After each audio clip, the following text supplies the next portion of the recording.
Bueno chicos, esta es la clase integradora para el primer parcial, el cual incluye el módulo uno y el módulo 2. El módulo uno está constituido por la valoración nutricional de adulto y el módulo 2 tenemos la unidad uno obesidad, unidad 2 dislipemia y aterosclerosis, unidad 3 síndrome de insulino resistencia o síndrome metabólico y diabetes, unidad 4 hipoglucemia y unidad 5 hiperuricemia y gota. Bueno, vamos a empezar con lo que es el módulo uno. El módulo uno era valoración nutricional del adulto. Bueno, entonces, empecemos con el cuidado nutricional. Para realizar un diagnóstico de la manera correcta, lo que vamos a hacer es la evaluación nutricional.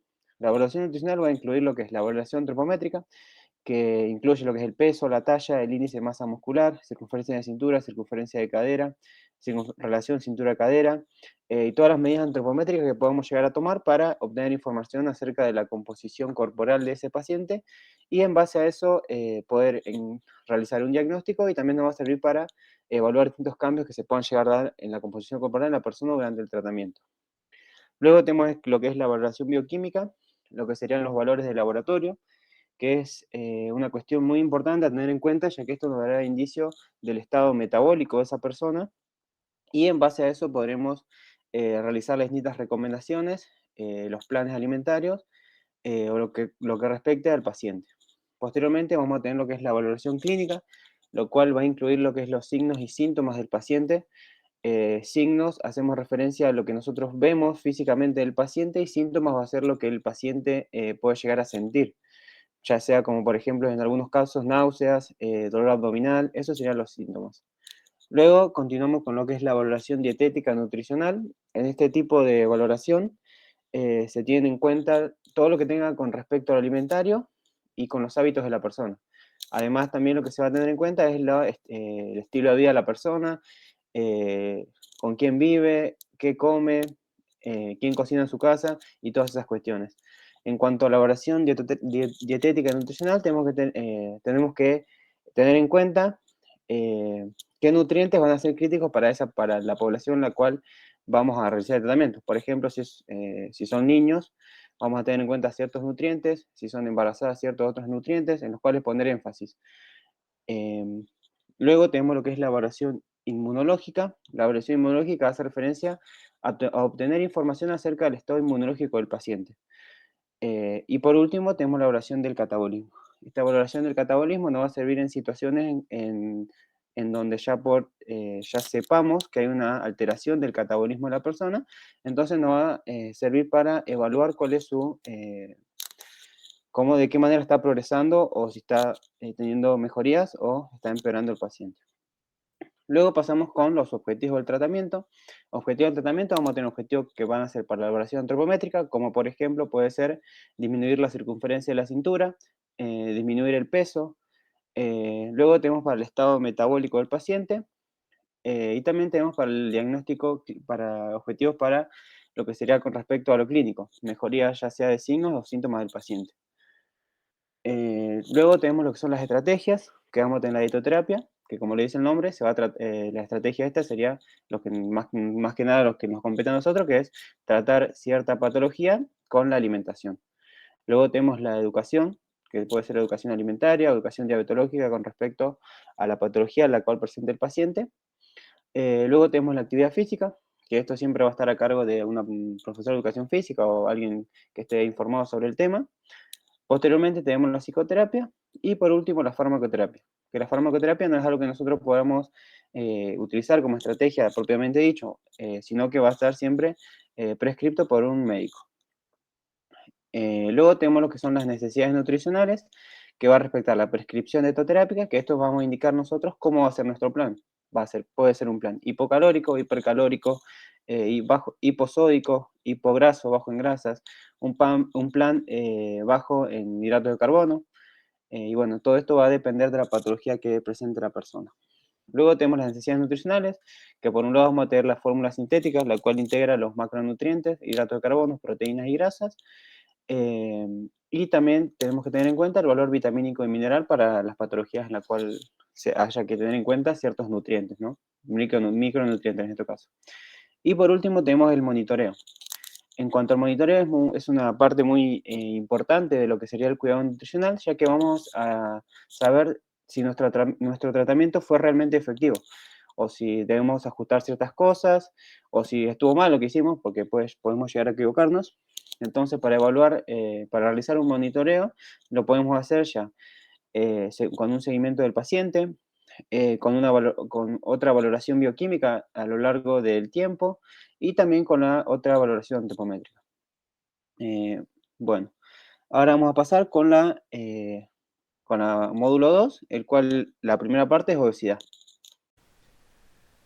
Bueno chicos, yo soy Erich Navarro y les voy a dar lo que es obesidad. Vamos a empezar con las características, que es una enfermedad multifactorial, es decir, que tiene muchos factores que la alteran. Es heterogénea porque se presenta de distintas maneras. Femoroglútea, que es principalmente a altura de los glúteos, que está más presente en mujeres. La visceral, que está más presente en los hombres y es la más peligrosa. Y tienen distintos tipos de adipocitos y por lo tanto un distinto tratamiento. Es epidémica principalmente porque es una enfermedad que es muy prevalente en esta época, ha aumentado a lo largo de los años. También es una enfermedad medioambiental, ya que nosotros cuando éramos Homo sapiens tenemos que buscar nuestra comida, teníamos que caminar, hacer actividad física y no como hoy en día que básicamente podemos subirnos a un auto e ir a un supermercado y comprar todos los alimentos que queramos. También es una enfermedad muy estigmatizada, es decir, que se discrimina a la gente que tiene obesidad, se le baja la autoestima, también se la aparta de la sociedad. Para una persona obesa es mucho más difícil encontrar trabajo.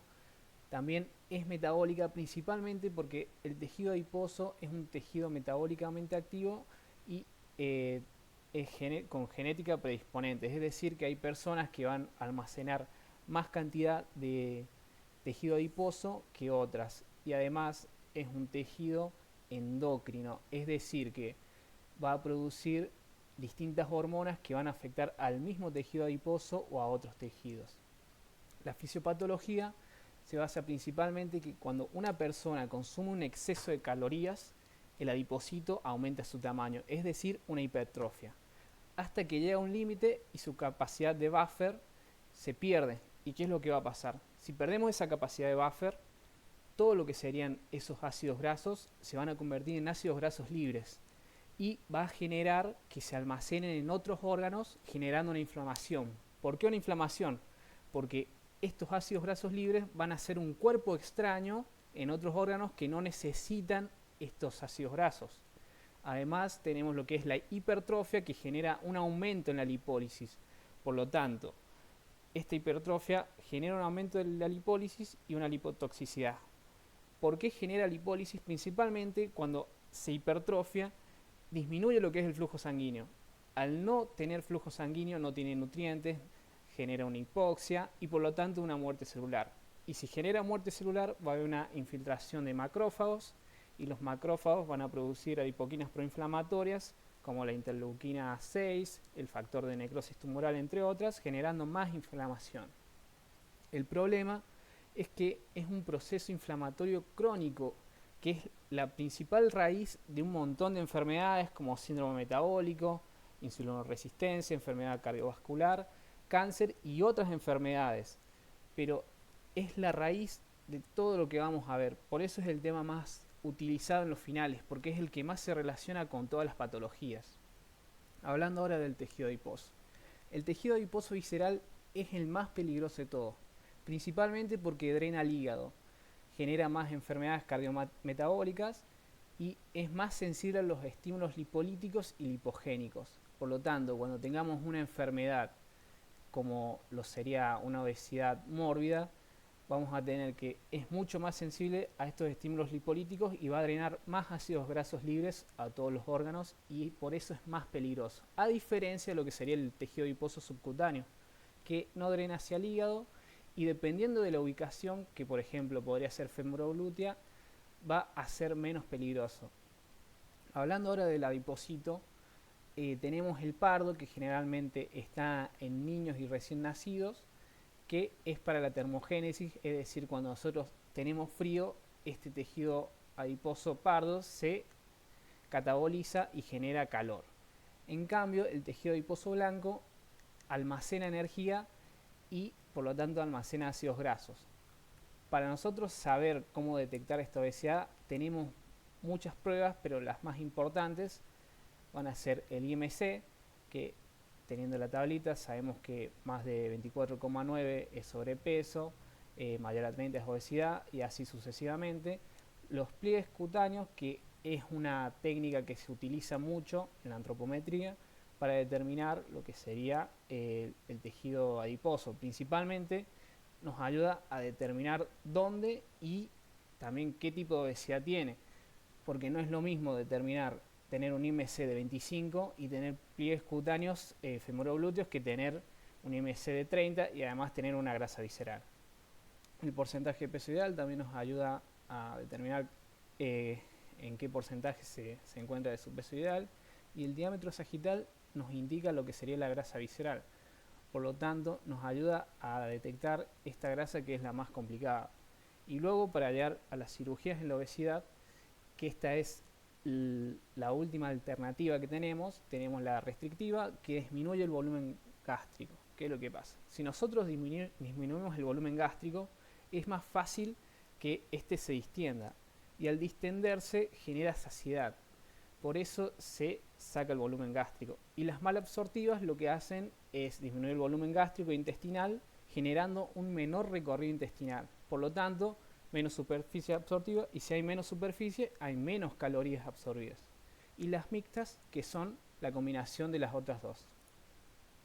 Ahora, con la dietoterapia, los objetivos es la pérdida de masa grasa y mantener la masa muscular, reducir los depósitos adiposos, mejorar la percepción corporal y evitar las complicaciones que ya hablamos, que genera un montón de complicaciones y es la raíz de la mayoría de las enfermedades metabólicas. Y las estrategias son las básicas: la psicoterapia, la dietoterapia y la educación, que es muy importante la educación, y la actividad física, la farmacoterapia y la cirugía como última alternativa. Y las necesidades nutricionales, tenemos la restricción calórica, que es la que más utilizamos en la cursada, que es la reducción del 20 al 30% del valor calórico total con anamnesis. Muy importante eso. Si no tenemos la anamnesis no podemos hacer esta restricción calórica. Y los carbohidratos son normales, de 50 a 55, proteínas de 15 a 20 y lípidos de 25 a 30 gramos. Siempre evitando lo que serían las grasas saturadas en menos de un 7%. Los caracteres físico-químicos es una temperatura fría caliente, principalmente para no para retardar lo que sería la saciedad, y de esta manera no hacer una saciedad precoz.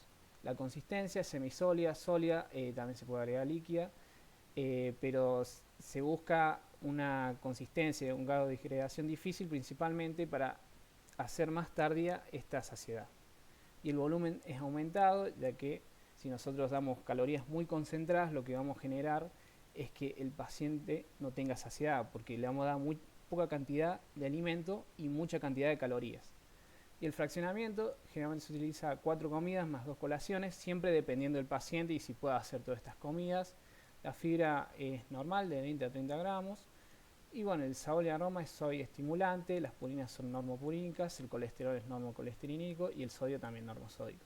Y la prescripción dietética es un plan hipocalórico y normoproteico. Y por último, el monitoreo verifica si se están cumpliendo los objetivos del plan alimentario, el estado nutricional, de los depósitos adiposos, que es muy importante, y el apetito y saciedad para ver si está bien el volumen, o hay que aumentarlo más o menos, y la actividad física.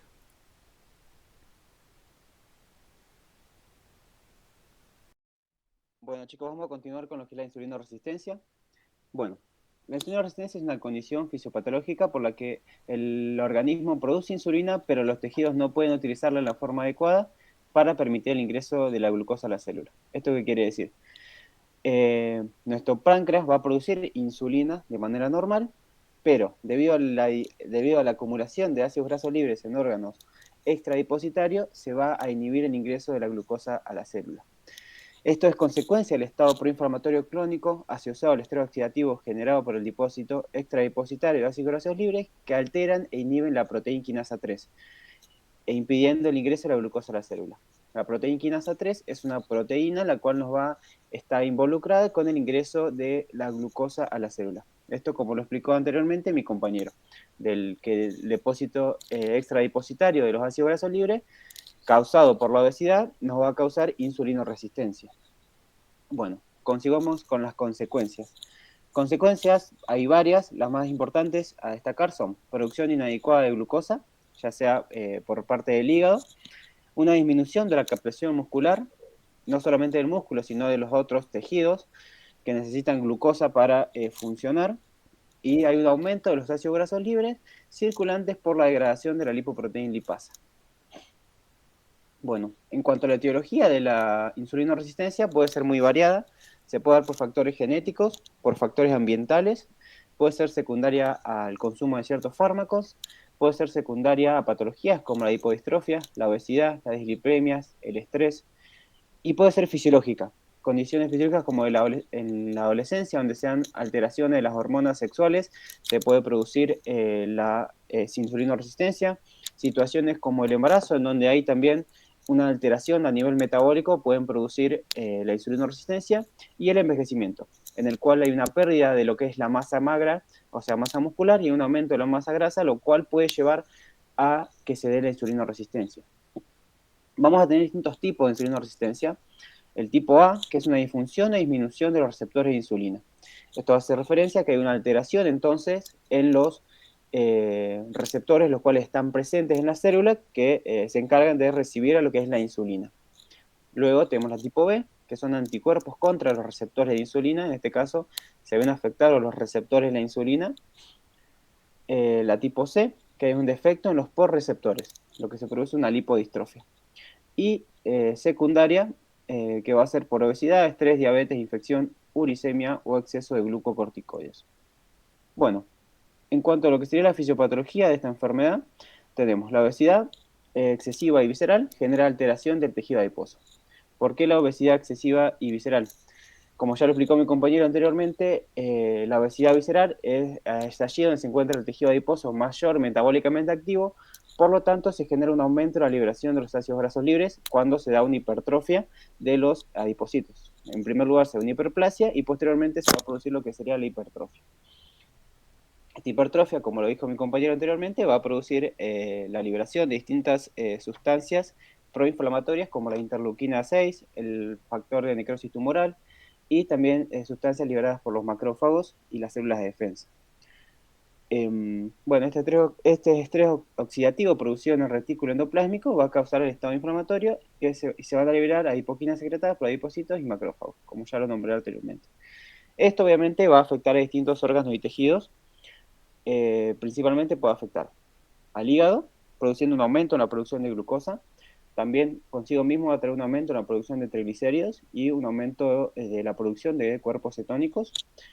En cuanto al hígado, nos puede producir lo que es el hígado graso no alcohólico, el cual es una patología la cual se caracteriza por un aumento del depósito graso en el hígado.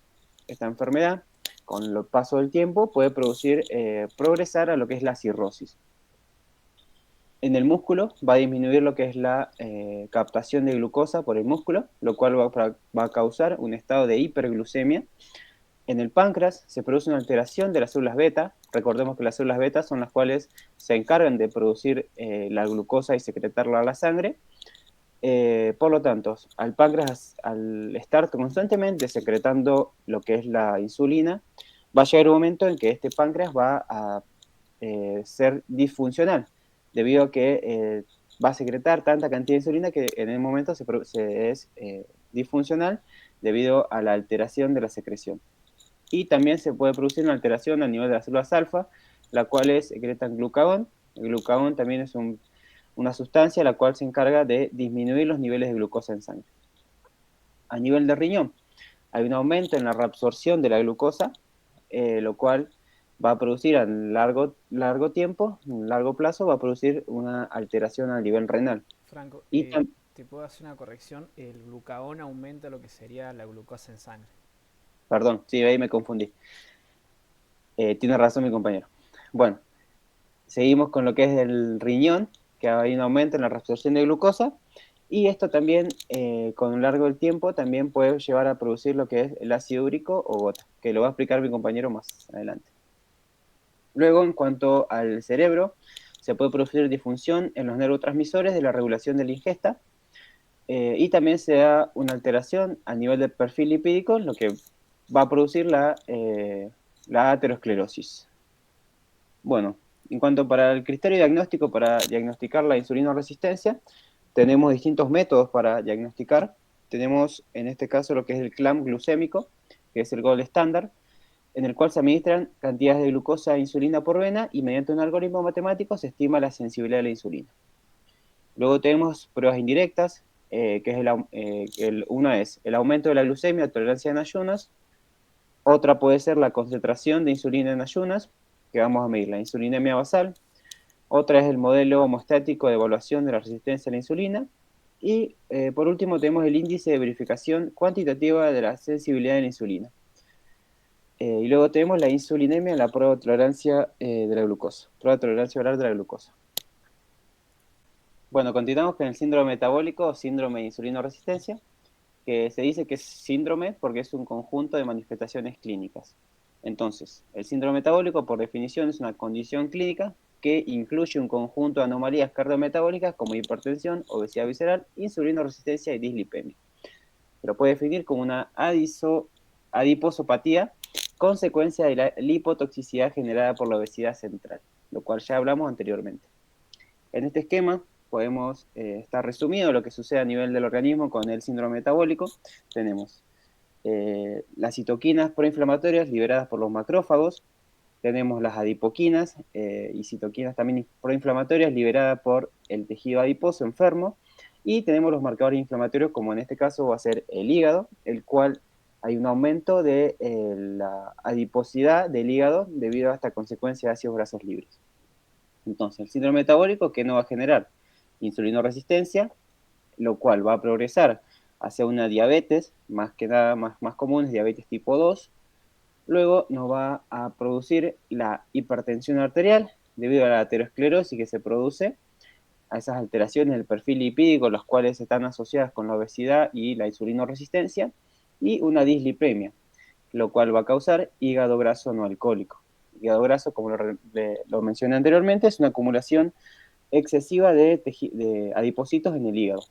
Esto en cuanto a la diabetes nos va a llevar a una enfermedad renal crónica.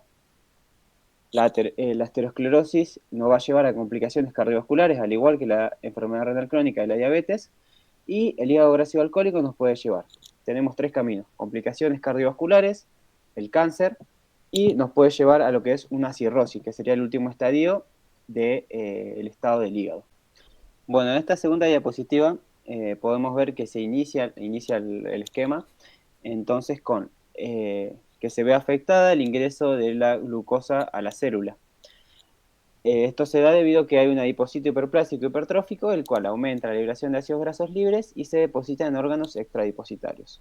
Se va a producir alteración del tejido adiposo y aumento de citoquinas proinflamatorias secretadas por los macrófagos, en el que ahí también se producen alteraciones como aumento del factor de necrosis tumoral, aumento de la interleuquina 6, aumento de la resistina, hay un aumento de la leptina, la cual es una hormona la cual está encargada de aumentar la saciedad. En este caso se va a producir en personas las cuales tienen un excesivo tejido adiposo, una resistencia a la leptina, y también se va a afectar la angiotensina 2, la cual está relacionada con lo que es la tensión arterial.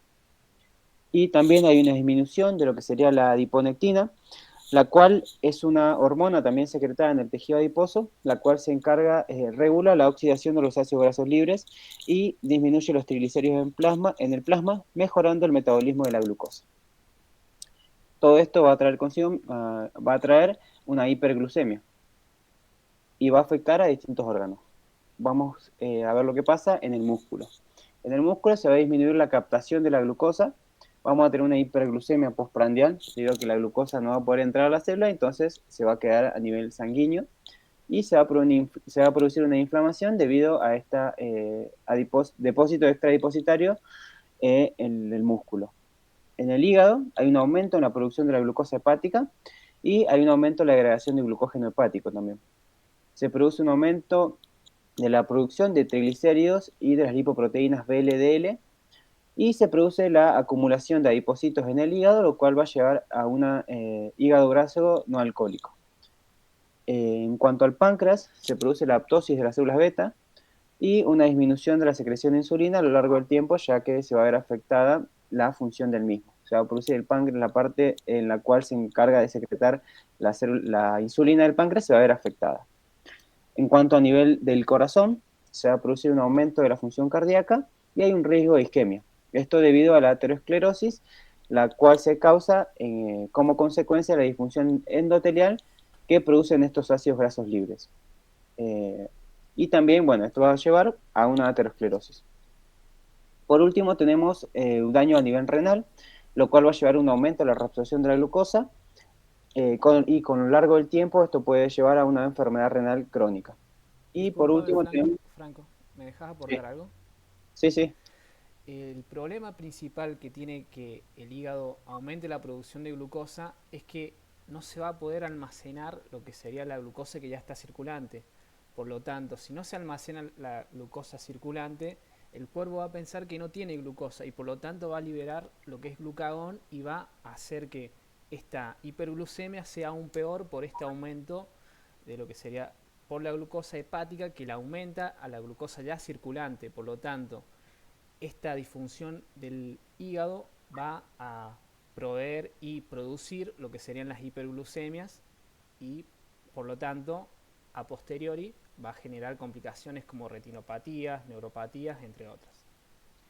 Y otra cosa a agregar ahí es que ese aumento en la producción de los triglicéridos se da debido a que la glucosa que no se utiliza se va a almacenar en el tejido adiposo como triglicéridos, lo cual va a ser como un círculo vicioso en el cual va a seguir pasando lo mismo. La persona no puede utilizar glucosa, el hígado secreta glucosa y esa glucosa se va a acumular en el hígado. Se va a acumular de manera extradepositaria porque se producen los ácidos grasos libres. Gracias por el aporte, Erich.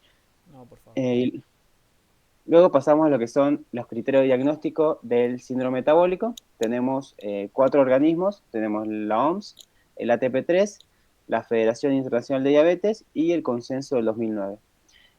Bueno, ahí como los pueden ver, a los distintos criterios diagnósticos que tienen, pero la mayoría se relacionan en que hay obesidad, hipertrigliceridemia, HDL bajo, eh, hay alteración de la presión arterial y hay obesidad, hay aumento de la circunferencia de la cintura. Luego tenemos manifestaciones clínicas del síndrome metabólico que vamos a tener.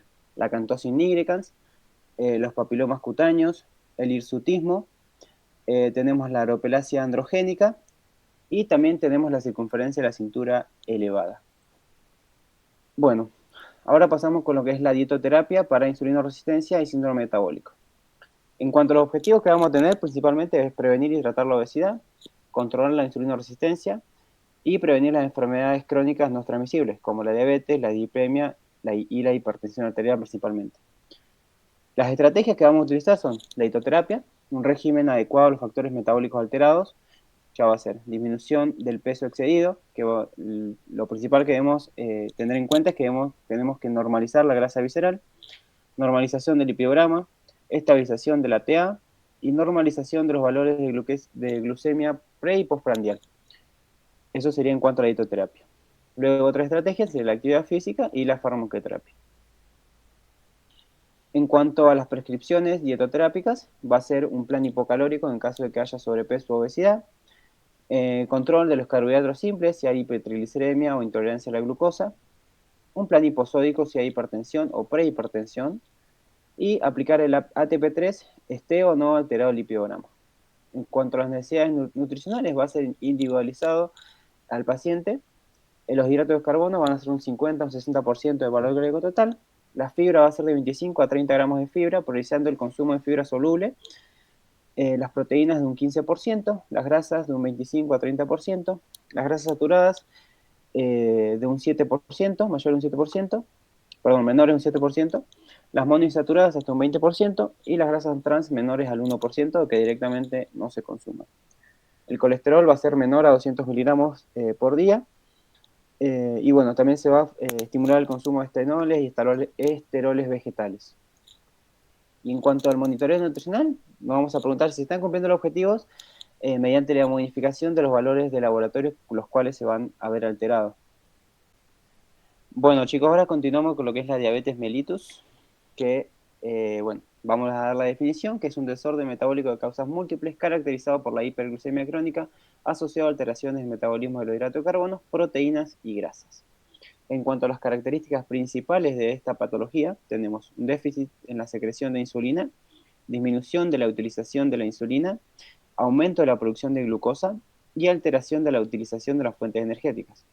Como lo vamos a ver más adelante, se van a empezar a utilizar lo que va a ser las grasas y las proteínas como energía. Vamos a tener distintos tipos de diabetes. Tenemos la diabetes tipo 1, que este tipo se caracteriza por una secreción nula de insulina por el páncreas debido a la destrucción de las células beta. Este tipo de diabetes es más común que se dé en las primeras edades de la vida, ya es más prevalente en niños o en adolescentes, debido a que tiene una mayor causalidad genética. Luego tenemos la diabetes tipo 2, la cual se presenta en su mayoría debido a hábitos alimentarios y de vida incorrectos, lo que lleva en primer lugar a la obesidad, seguido de la lipotoxicidad, lo cual genera el depósito de adipocitos en órganos extradepositarios, que conlleva a que la insulina no pueda efectuar el ingreso de la glucosa a la célula, y bueno, esto va a producir la diabetes tipo 2, que es lo que aplicamos anteriormente de la obesidad y el síndrome de insulinoresistencia. Acá se secreta insulina, pero no puede ejercer su acción. Y tenemos la diabetes gestacional, la cual aparece cuando fue diagnosticada en el segundo o tercer trimestre del embarazo, la cual la madre puede seguir con la diabetes o puede ser solamente durante el periodo de embarazo. Luego también tenemos otros tipos de diabetes, los cuales están más relacionados con otros tipos de enfermedades. Las manifestaciones clínicas más frecuentes de la diabetes son la poliuria, que es el aumento de la orina, la polidipsia, que es el aumento de la sensación de sed, la polifagia, que son unas ganas de comer mucho, o sea, la persona tiene mucha hambre, y la pérdida de peso. En cuanto a la poliuria, esto se da porque a nivel renal la glucosa es osmóticamente activa y al ser reabsorbida por el riñón, esto va a producir que se reabsorba una molécula de agua, lo cual va a producir que la persona, al tener tanta cantidad de glucosa en su sangre, va a producir que haya a nivel renal una absorción más grande de glucosa y por lo tanto de agua, lo que va a producir que haya una gran cantidad de orina. Tenemos esta polidipsia, la cual es causada por la poliuria. Al haber un aumento de la secreción de la orina, también la persona va a tener más cantidad de sed porque está perdiendo más cantidad de líquido. Y por último, tenemos también la polifagia, que la polifagia, como nombré anteriormente, es una sensación de hambre excesiva. Esto se da debido a que la glucosa, al no poder entrar a la célula, las células van a enviar señales a nivel del sistema nervioso central para que la persona ingiera alimentos, porque para la célula, la glucosa, para la célula no está teniendo su alimento necesario para poder realizar todos sus procesos metabólicos. Por eso se da esa sensación de hambre excesiva. La pérdida de peso está relacionada con la utilización de las grasas y las proteínas como fuente de energía debido a que la glucosa no va a poder entrar a la célula, por lo tanto no se puede dar el proceso energético que ya ustedes conocen. En cuanto a las complicaciones de la diabetes, tenemos complicaciones agudas y complicaciones crónicas. En cuanto a las complicaciones agudas, tenemos lo que es la cetosis diabética. La cetosis diabética se caracteriza por un déficit absoluto de la insulina, se produce hiperglucemia, se produce acidosis metabólicas, hay un aumento en los cuerpos cetónicos en sangre y en orina. Luego tenemos el síndrome hiperglucémico hiperosmolar, en el cual hay un déficit relativo de insulina, o sea, se secreta insulina de normales, hay una hiperglucemia muy elevada, hay una hiperosmolaridad y hay una deshidratación. Esas son las diferencias entre uno y otro. Es que en el uno hay una deshidratación, en el síndrome hiperglucémico hiperosmolar y en la cetocidosis no se produce deshidratación, sino que hay un aumento de los ácidos de los cuerpos cetónicos en sangre. Y otra complicación aguda es la hipoglucemia, que son los niveles bajos de glucosa en sangre. En cuanto a las complicaciones crónicas, tenemos enfermedad microvascular, que son la retinopatía, nefropatía, neuropatía, afecciones a niveles de la vista, de los ojos, de los riñones y a nivel neurológico. enfermedades macrovasculares, como es la cardiopatía isquémica, el accidente cardiovascular, la arteriopatía periférica, y complicaciones no vasculares, como son infecciones, hígado graso y alcohólico, enfermedad periodontal y la sarcopenia. Franco, discúlpame, creo que te olvidaste de nombrar los valores bioquímicos. Sí, sí, ahora le iba a nombrar eso. Bueno, en cuanto a los valores bioquímicos, tenemos que tener en cuenta la glucemia en ayunas, hemoglobina glucosilada, la glucemia basal y la prueba de tolerancia a la glucosa. Valores, eh, los valores de referencia ya lo tienen que tener sabido. Bueno, ahora pasamos con lo que es la diabetes tipo 1.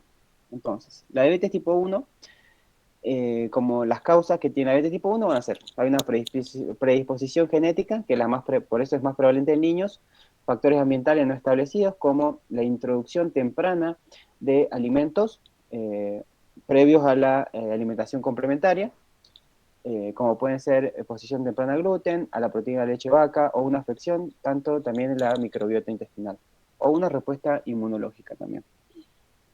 En cuanto a la fisiopatología, la diabetes tipo 1, vamos a tener que, aquí lo que sucede es que el páncreas directamente no va a secretar insulina, por lo tanto no va a haber una sustancia, o en este caso insulina, para que ayude a la glucosa a entrar a la célula.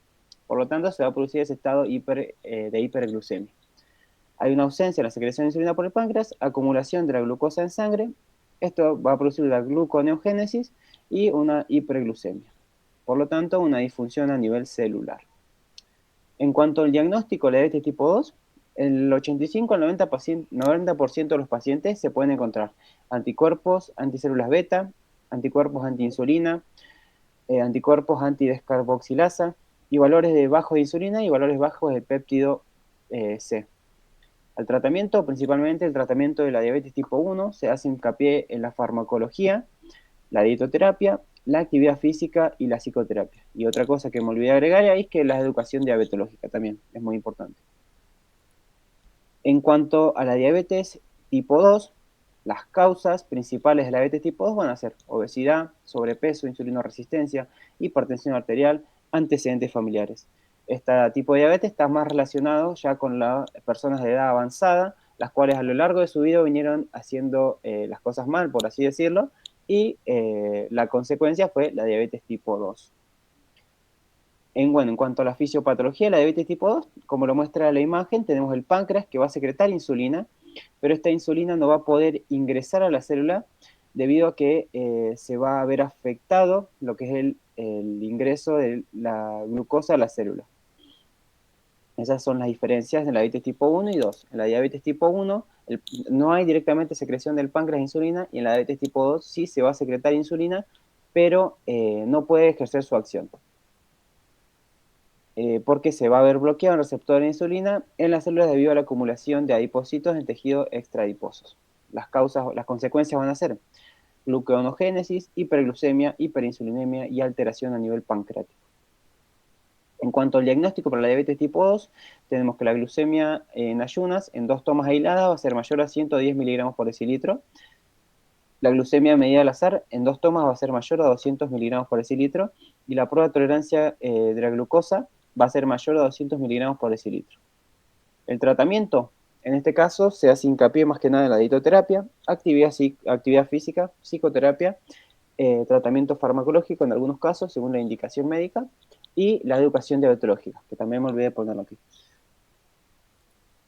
Bueno, en cuanto a lo que sería la dietoterapia para la diabetes, en líneas generales es un plan alimentario normal en el que solo hay que tener en cuenta ciertas consideraciones.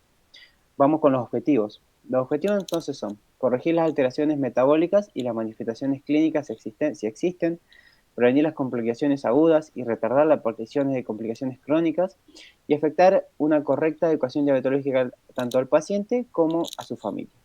Las estrategias van a variar dependiendo del tipo de diabetes, como lo nombré anteriormente, la dietoterapia, farmacoterapia, actividad física y educación diabetológica.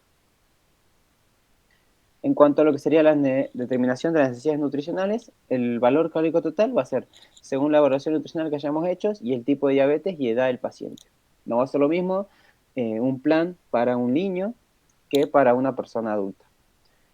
Carbohidratos, 55%, siempre priorizando el consumo de hidratos de carbono complejos. Las proteínas de 15 al 20%, y acá en este caso hay que evaluar si la persona tiene ya un estadio muy avanzado de la nefropatía, o sea, si hay un daño renal, hay que evaluar el consumo proteico. Las grasas van a ir de un 20 a un 25%, y las grasas saturadas van a estar, no van a ser mayores al 7%, van a estar reducidas.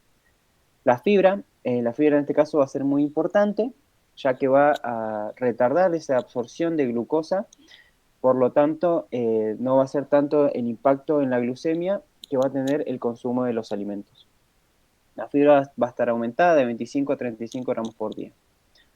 En cuanto a la distribución de los hidratos de carbono, se recomienda que sean 15 gramos de desayuno, 15 gramos de merienda, 25 de almuerzo, 25 de cena y 10 gramos en cada colación, en caso de que sean 4 comidas y 2 colaciones. Igual esto va a ser muy individualizado al paciente. Las características físicas del plan: vamos a tener la temperatura, va a ser caliente, templada, fría. La consistencia va a ser de acuerdo a la preparación. La disgregación va a ser de acuerdo a la preparación. El fraccionamiento va a ser 4 comidas y 2 colaciones, y los residuos van a estar aumentados. En cuanto a las características físicas, esto va a depender también de que si la persona no tiene otra patología, eh, para, para que ustedes tengan en cuenta. Y por último tenemos el monitoreo del tratamiento, en el cual vamos a evaluar si hay una adherencia y respuesta al tratamiento, nuevo objetivo y motivación del paciente. Se va a hacer un control glucémico, control metabólico y un control clínico.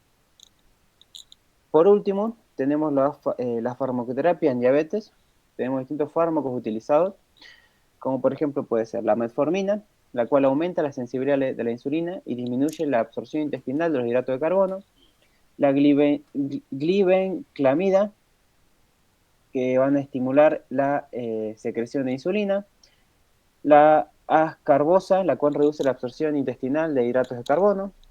Tenemos, por ejemplo, también la dapaglifosina, la cual bloquea la absorción de glucosa a nivel renal y produce la glucosuria. Todos estos fármacos van a ayudar a disminuir lo que es la sintomatología y a mejorar la calidad de vida del paciente. Y luego tenemos lo que son las insulinas, las cuales pueden ser prandiales, que son ultra rápidas y rápida humanas, que tienen una acción rápida y no duran de manera prolongada. Y tenemos lo que son las insulinas basales, que son intermedias, prolongadas, las cuales tienen acción lenta y duración a largo plazo a nivel plasmático. En cuanto a la cuestión de la farmacoterapia, está de los fármacos de la insulina, hay que tener en cuenta que esto no va a ser una prescripción de que los competa los nutricionistas, sino que los médicos van a ser los que se encarguen de recetar lo que le corresponde al paciente. Bueno, ahora vamos a hablar de lo que es la hipoglucemia, perdón, que la hipoglucemia es la presencia de glucemias plasmáticas menores a 60 miligramos por decilitros, asociada a la presencia de síntomas autonómicos, como van a ser palpitaciones, taquicardia, palidez, temblor. Esos son los sintomatología más clásica. Entonces, la hipoglucemia es cuando hay bajos niveles de glucosa en sangre. Manifestaciones clínicas va a ser muy variada. Tenemos sudoración, temblores, debilidad, palidez, hambre, hormigueo, ansiedad, náuseas, hipertensión, confusión, mareos, habla confusa, visión borrosa, cefalea, convulsiones, coma, y también puede producir la muerte. La etiología también puede ser variada, puede darse por un exceso en la inyección de insulina, un aporte inadecuado de hidrato de carbono, una actividad física mayor a una actividad física mayor a la habitual.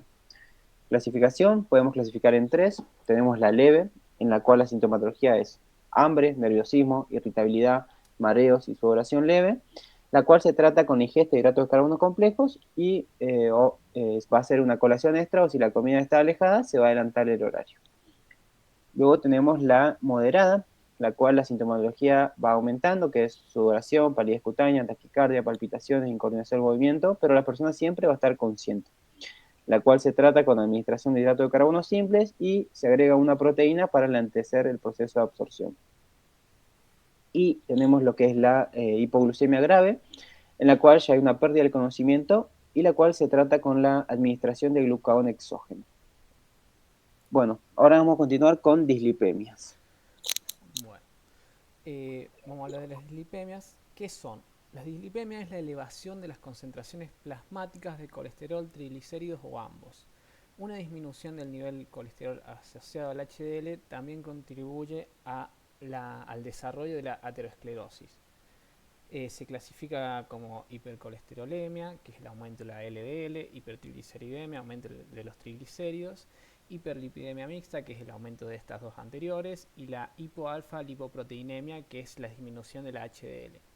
Las manifestaciones clínicas son la enfermedad vascular sistémica, la pancreatitis aguda, que es la inflamación del páncreas en un corto periodo de tiempo, los arcos corneales, que se ven arriba de las córneas, los santomas y santelasma, que son como manifestaciones lipídicas de esta dislipemia. La etiología, que es la primaria, que es genética, y la secundaria se da por factores ambientales, como sería la dieta, el sedentarismo, el alcohol y el tabaquismo. Patologías como la obesidad, diabetes tipo 2, hipotiroidismo, VIH e insuficiencia renal crónica. Las drogas son las tiazidas, los betas bloqueantes, retinoides, antirretrovirales de gran actividad, la ciclosporina, tracolimus, estrógenos, progestágenos y glucocorticoides. Bueno, la fisiopatología de la aterosclerosis se da principalmente como una respuesta inflamatoria a la cual se la podemos atribuir a la obesidad, como habíamos hablado en un principio. Esta inflamación genera una disfunción endotelial. Esto altera las funciones del endotelio, entre la más importante la producción del óxido nítrico, las moléculas de adhesión y citocinas proinflamatorias y también vasoconstrictores. Esta inflamación va a generar un aumento de la permeabilidad endotelial. ¿Qué es lo que pasa? Cuando aumentamos el aumento de la permeabilidad endotelial, lo que va a pasar es que los LDL oxidados se van a unir a ese espacio subendothelial y se van a meter adentro del endotelio. Al meterse adentro del endotelio, lo que genera es que los monocitos que van a madurar a macrófagos van a fagocitar las LDL y de esta manera se van a convertir en células espumosas y también van a estimular la migración de lo que son las células musculares lisas. El conjunto de estas células espumosas generan la estría grasa, que se ubica en la campa íntima de la arteria, generando a largo plazo la placa aterosclerótica, que es la evolución de la estría grasa, que tiene lípidos, células musculares lisas e inflamatorias y matriz de tejido conectivo con depósitos de calcio. Y acá van a generar placas estables o placas inestables. Las placas estables son estáticas, crecen poco y generan estenosis o oclusión de los vasos sanguíneos. Y las placas inestables, que están acá, me he confundido poner, que es inestables en esta parte, son vulnerables a las roturas y por lo tanto son más peligrosas porque esta alteración de lo que sería la presión arterial cuando hay una rotura nos altera toda la circulación sistémica y puede generar grandes complicaciones. Bueno, la dislipemia, los objetivos del tratamiento son normalizar el peso corporal en caso de que esté alterado y mantener el colesterol total menos de 200 miligramos por decilitro, los triglicéridos menos de 150 miligramos por decilitro y la HDL mayor a 50 miligramos por decilitro. Las estrategias del tratamiento son el ATP3, que sirve para el control del colesterol, modificación del estilo de vida, que es modificar la actividad física y dejar de fumar en caso de que se fume, la farmacoterapia y las necesidades nutricionales son las proteínas del 15 al 20% del valor calórico total, los hidratos de carbono del 50 al 60% del valor calórico total, las grasas de un 25 a un 35% del valor calórico total. Y acá lo mismo que había mencionado mi compañero antes, que es saturadas menos del 7%, poliinsaturadas del 10%, monoinsaturadas el 20% y las fibras se da 25 a 30 gramos por día. De 10 a 25 gramos de esa fibra tiene que ser soluble. Y el colesterol se da menos de 200 miligramos por día y el omega 3 y 6 tiene que tener una proporción de 5 a 1. La determinación de las necesidades nutricionales debe ser reducir en grasas saturadas, reducir en colesterol, una proporción correcta en grasas monoinsaturadas y grasas saturadas, aporte de estanoles y esteroles y vegetales ricos en fibra soluble. Y el monitoreo se debe hacer a los 3 meses monitoreando los valores laboratorios. la hiperuricemia. Se clasifica como gota primaria, que tiene el 5% es por un aumento de la producción de ácido úrico, y por la disminución de la excreción de ácido úrico es el 95% de los casos. Si es primaria es por causa idiopática. La gota secundaria es por un aumento de la producción de ácido úrico, la cual puede ser por una dieta rica en purinas, por una psoriasis, por enfermedades hematológicas y neoplásicas, y también puede ser por una disminución de la excreción del ácido úrico, que se puede dar por una enfermedad renal crónica, una nefropatía intersticial por antiinflamatorios no esteroideos, una enfermedad renal poliquística y por fármacos, principalmente la TZD. Y los factores de riesgo es mucho más frecuente en hombres, aumenta cuando tenemos 30 años, es menos probable en las mujeres antes de la menopausia o climaterio y aumenta el riesgo en personas con síndrome metabólico. La fisiopatología se da principalmente por una disminución de lo que sería la filtración renal del ácido úrico, por una disminución de la secreción renal por cetoacidosis diabética o acidosis láctica, o un aumento de la absorción renal, que sería por diuréticos como la TZD, que da nombre. También puede ser por un aumento de la síntesis de lo que sería el ácido úrico. Una primaria sería, por ejemplo, por la dieta, por el exceso de purinas, de alcohol, por trastornos enzimáticos, por obesidad, hemólisis, anemias o quimioterapia. Y por último, por una combinación de las dos anteriores, es decir, una disminución de aumento de la secreción o absorción renal y un aumento de la síntesis. Los factores desencadenantes son la ingesta copiosa de alcohol, el consumo excesivo de carnes y mariscos, el ayuno, traumatismos severos, por una cirugía, por diuréticos y por un inicio de tratamiento hipouricemiante. Vamos a hablar de la fisiopatología de lo que sería la artritis gotosa. Primero vamos a hablar de la artritis gotosa, que es una inflamación recurrente, tiene un periodo intercrítico en el cual es asintomático, y por último es la gota atofasia, que es el acúmulo de los cristales de urato monosódico. La fisiopatología principalmente se da por la precipitación de ácido úrico que genera estos cristales de urato en las articulaciones, activando lo que serían los macrófagos y el sistema de complemento. ¿Qué es lo que pasa? Cuando nosotros activamos a los macrófagos y quieren de esta manera fagocitar los cristales de urato, lo que va a pasar es que no van a poder de esta manera fagocitarlos, sino que van a fagocitarlos y no van a poder eliminarlos. De esta manera se activa esta respuesta proinflamatoria, haciendo que se estimule más a lo que sería el sistema de complemento, y los neutrófilos también estimulen esta respuesta proinflamatoria. Y de esta manera se vuelve un ciclo inflamatorio, porque los macrófagos ni los neutrófilos pueden fagocitar estos cristales de urato, y de esta manera se genera este ciclo que se vuelve continuo y genera mucho dolor en el paciente. Bueno, el tratamiento principalmente es cambiar el estilo de vida, cambiar la dieta y reducir los niveles de ácido úrico, y las estrategias son dietoterapia, que es evitar el consumo de alimentos altos en purinas, y la farmacoterapia es por el alopurinol. La hiperuricemia y la obesidad principalmente se da por la dieta, pero hay un problema, que es que la obesidad disminuye la excreción renal de uratos y aumenta la producción de las purinas. Por lo tanto, la obesidad va a potenciar la hiperuricemia. Pero a su vez la hiperuricemia lo que va a hacer es aumentar la síntesis de ácidos grasos, por lo tanto va a haber más ácidos grasos, que ya había ácidos grasos libres, y si le aumentamos la síntesis va a haber aún más, y va a disminuir la beta oxidación. Por lo tanto, si nosotros disminuimos la beta oxidación, lo que va a generar es que no se van a oxidar esos ácidos grasos, por lo tanto aumenta más la cantidad de ácidos grasos, y por lo tanto la hiperuricemia potencia la obesidad. Y otra cosa que tenemos que tener en cuenta es la fructosa, que está principalmente en frutas, pero está en el jarabe de fructosa, también está en la sacarosa, y es absorbida por los GLUT2 y se oxida y se metaboliza varias moléculas como el ácido úrico.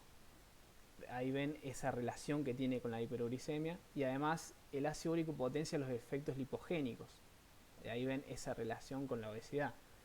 Pero también la dieta genera un estado proinflamatorio que, como ya hablamos, libera citoquinas proinflamatorias, entre otras, y si a esto le sumamos un consumo excesivo de alimentos purinóforos, purinógenos, alcohol y fructosa, vamos a aumentar la prevalencia de hiperuricemia y por lo tanto el riesgo de gota. Y también, si aumentamos la hiperuricemia, vamos a aumentar y potenciar la obesidad.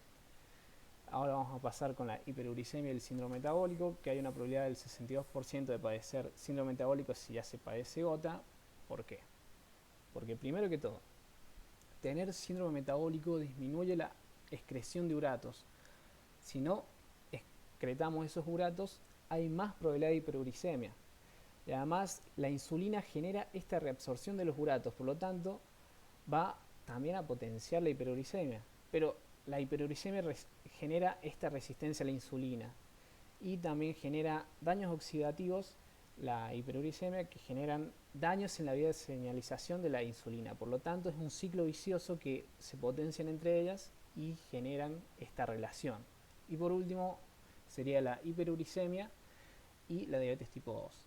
El ácido úrico inactiva directamente o por una reacción oxidativa del óxido nítrico, generando una disminución del óxido nítrico, una disminución de la acción insulínica y por lo tanto si disminuimos la acción insulínica vamos a generar un aumento en la glucemia.